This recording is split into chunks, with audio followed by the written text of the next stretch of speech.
Congress party के senior नेता राहुल गांधी आज से भारत जोड़ो न्याय यात्रा की शुरुआत कर रहे हैं। निश्चित तौर पर आगामी लोकसभा चुनाव को लेकर विपक्षी दलों ने भी अपनी तैयारियों को तेज कर दिया है। हमारे साथ बातचीत के लिए सुभाषपा प्रमुख ओम प्रकाश राजभर जी मौजूद हैं। कड़ाके की ठंड में अपने समर्थकों के बीच है ओम प्रकाश जी। यात्रा की शुरुआत की है राहुल गांधी ने, कैसे देख रहे हैं विपक्ष की इस तैयारी को? जो उनकी यात्रा है, भारत टूटा नहीं है। जो न्याय की बात वो कर रहे हैं वो खुद अन्याय किए हैं। आज के तारीख में अहिर गडेरी कुंभी कोयरी भर चमार मुसर धोबी खटिक पासी केवट बिंद मलाह जुल्हा दुनिया अंसारी शेख सैयद पठान चौहान ठाकुर ब्राह्मण बनिया लाला गोड़ खरवार आर्या कर्कबंसी बंजारा बहेलिया खंगार, इनके साथ अन्याय किया है उन्होंने। आज किस मुँह से चल रहे हैं? उत्तर प्रदेश में 4% राजभर है। कैगो दरोगा बनाए 40 साल के शासन में, कैगो सिपाही बनाए, कैगो नाई गोंडपाल प्रजापति को बनाए, कितने खंगार को बनाए, कितने रजवार को बनाए, राजवंशी को क्या दिया किसी को? जब जातिवाद जनगणना होनी थी सदन के अंदर, जब बिल आया किसी सार्वजनिक करने के लिए, तो किसने बिल फाड़ा? राहुल गांधी जी ने। किस मुँह से बोलते हैं? तो ये ड्रामा है, ये ड्रामा पार्टी है। मुलाकात की है आपने भारतीय जनता पार्टी के आला कमान से, जा रहे हैं एक साथ 2024 लोकसभा चुनाव में, कितनी सीटों पर लड़ेंगे? और अभी आपने कहा कुछ देर पहले कि आप बिहार में भी दावेदारी कर रहे हैं। देखिए, हम बिहार में सीवान, आरा, छपरा, भभुआ, कैमूर, बक्सर, पश्चिमी चंपारण, पूर्वी चौड़, बेतिया, नवादा, नालंदा, पटना, कटिहार, मधेपुरा, अररिया, अरवल, पूरा वहाँ 38 जिले में पार्टी का आंदोलन यूपी से तगड़ा कर दिए हैं। 2 सीट लड़ेंगे वहाँ पे। उत्तर प्रदेश में 3% सीट मांगने की तैयारी है। 3% लड़ने की तैयारी यहाँ 80 सीट पर करते हैं, वहाँ 40 सीट पर। अच्छा, उत्तर प्रदेश, बिहार में आपने कहा 2, उत्तर प्रदेश में कितनी सीटें? 3। उत्तर प्रदेश में 3 सीटें कौन कौन सी है बता दीजिए। 80 में से कौनो हो जाए, चाहे कैराना हो जाए, चाहे बलिया हो जाए, चाहे बांदा से कहीं लगा के हो जाए। 22 जनवरी को प्राण प्रतिष्ठा की भी तिथि है। शंकराचार्य वहां पर नहीं जा रहे हैं। इसमें एक पक्ष का ये भी कहना है कि कहीं ना कहीं इस पूरे आयोजन का राजनीतिकरण किया जा रहा है। आप क्या मानते हैं? देखिए, सबके चश्मे अलग अलग नंबर हैं।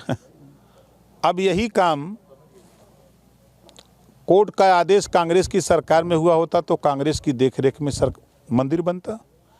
यही आदेश अगर समाजवादी पार्टी सरकार यहाँ होती और उस सरकार में आदेश हुआ होता तो उनकी देखरेख में होता। तो जिम्मेदारी तो सरकार की होती है कि कोर्ट का आदेश है बनाने के लिए, तो उसकी देखरेख में बन रहा है। हाँ, आपत्ति हो सकती है, हम भाई कुछ लोगों को आपत्ति हो सकती है।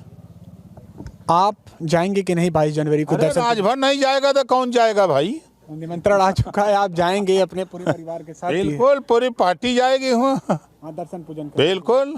अच्छा, आपकी आगामी चुनाव को लेकर क्या रणनीति है ओम प्रकाश जी? कुछ ही महीने में लोकसभा चुनाव है, आप अपनी पार्टियों को जमीन पर कैसे तैयार करें? देखिए, हम जमीन पर अभी इस कड़ाके की ठंड में उत्तर प्रदेश का सबसे ठंडा जिला मुजफ्फरनगर था 4 दिन से।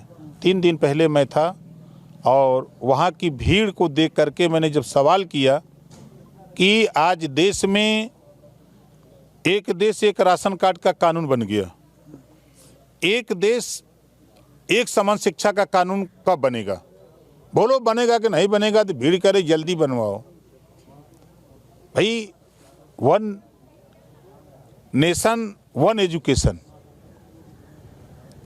तो इसके लिए सब लोग तैयार हैं। आज इस देश में रोजगार के लिए हर वर्ग परेशान है। देश में तकनीकी शिक्षा, रोजगार परक शिक्षा कक्षा 4 से, मोबाइल बनाना, मोटरसाइकिल बनाना, फ्रिज बनाना, एसी बनाना, कूलर बनाना, और कक्षा 4 से पढ़ाना अनिवार्य कर दिया जाए।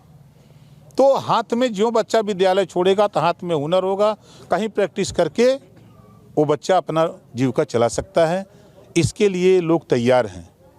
पूरे प्रदेश में बिजली की समस्या से लोग जूझ रहे हैं। हम लोग जब ललकारते हैं कि घरेलू बिजली का बिल जब देश में दिल्ली और पंजाब माफ़ हो सकता है, तो फिर उत्तर प्रदेश में क्यों नहीं हो सकता है? यहाँ भी माफ़ होना चाहिए। पंजाब में किसानों का बिजली का बिल माफ़ है, तो यहाँ भी किसानों का बिजली का बिल माफ़ होना चाहिए यूपी में।